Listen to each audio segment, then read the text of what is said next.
Hello, first of all, I'd like to thank you for the opportunity to present at the HSR UK conference. My name is Bryce, and today I'm going to be talking about facilitating access to online NHS primary care services, a focused ethnography. This study is a collaboration between the University of Warwick, University of Exeter and RAND Europe. It is focusing on digital facilitation, which is the ways in which practices support their patients in using the digital services they have on offer. And what I'm presenting today is part of a larger study that has 4 elements, including a scoping review and surveys of practices and patients, and then the focused ethnography that I'm presenting today. So there's been 3 research teams that have been conducting the focused ethnographic case studies in 4 areas of England, which are highlighted on this map by the stars. So we've been recruiting in the Southwest, the Midlands, Cambridgeshire, and 1 practice in St Helens in Merseyside. The case studies include non-participant observations, document collection, and semi-structured interviews. And we're exploring what approaches practices have taken to digital facilitation, what they've done, how they've implemented their approaches, and what are the benefits and challenges. And the practices have been recruited for a mix of location, size, ethnicity, deprivation level and population age profile, and this can be seen in the table here, and we've managed to achieve quite a mix in all of those different categories. Part of the focused ethnographies has included interviewing with staff and patients at each practice.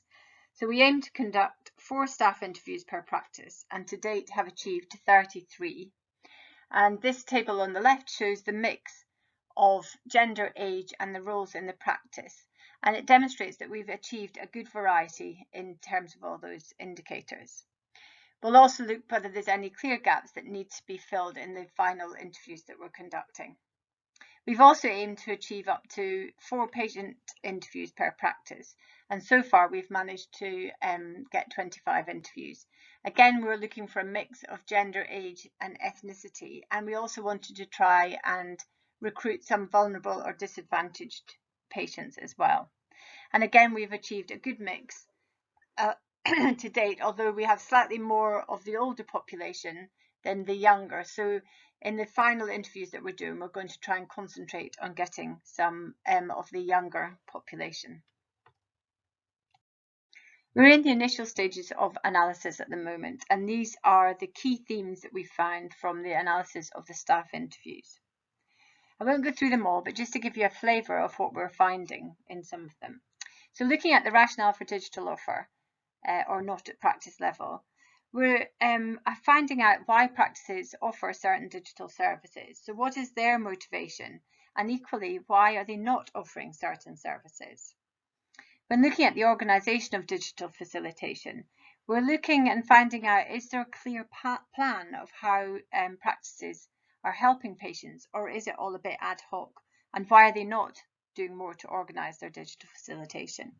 And included in this also is issues of staff training. Looking at the usability of technology, what we're finding out is whether people feel it is fit for purpose and perceived to work. Is it too difficult for patients and indeed for staff as well? And the perceived value of technology, we're considering whether it's disruptive or enabling. Does it add value or create work? And these 3 quotes are really to illustrate some of these points. So the first quote is about the organisation and training, or lack of it.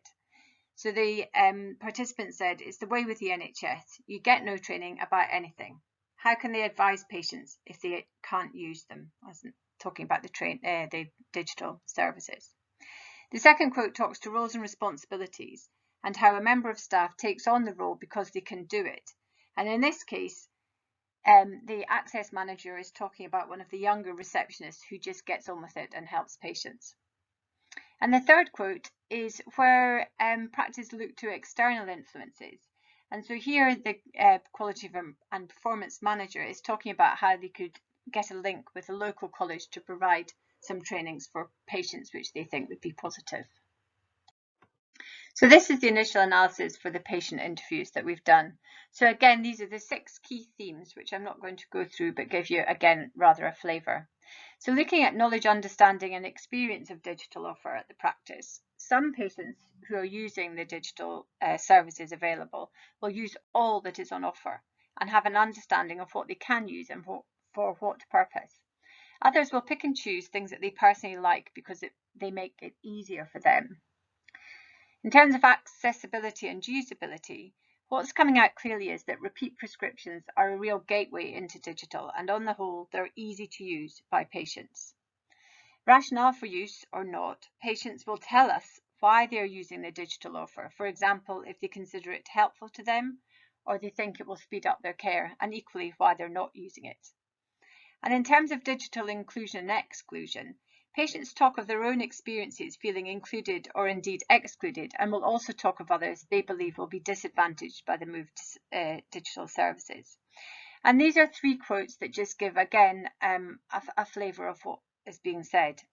The first quote speaks of the importance of easy to navigate entry to the systems and the frustrations of not getting the help that they need. In the second quote, that really talks about the roles and responsibilities of practice staff and the importance of speaking to the person in the practice who knows how to help and shows where signposting is important for patients. But also staff, to get the patient to the right person, all staff need to know who can help and who's available. And the final quote is a real illustration of where a patient's life is made easier by a digital offer, in this case, online prescription ordering, and it shows the value of digital to that patient.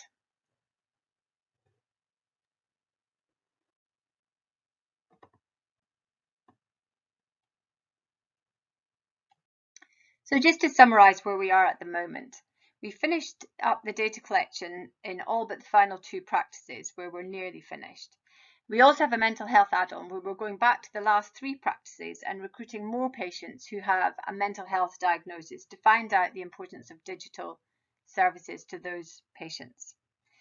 We're collecting data that's providing understanding about the reality of delivering digital services in general practice. And this is aided greatly by having the observational element of the case studies, which is going to be integrated into the analysis. And finally, we'll combine the findings of the ethnographic case studies to the data collected in the other elements of the de facto study to produce realistic and evidence-based guidance on delivering digital services in general practice. I want to thank you all for listening. If you've got any comments, then please email me on the email there. And for more information, you can visit the De facto Digital Facilitation in Primary Care website at exeter.ac.uk. Thank you.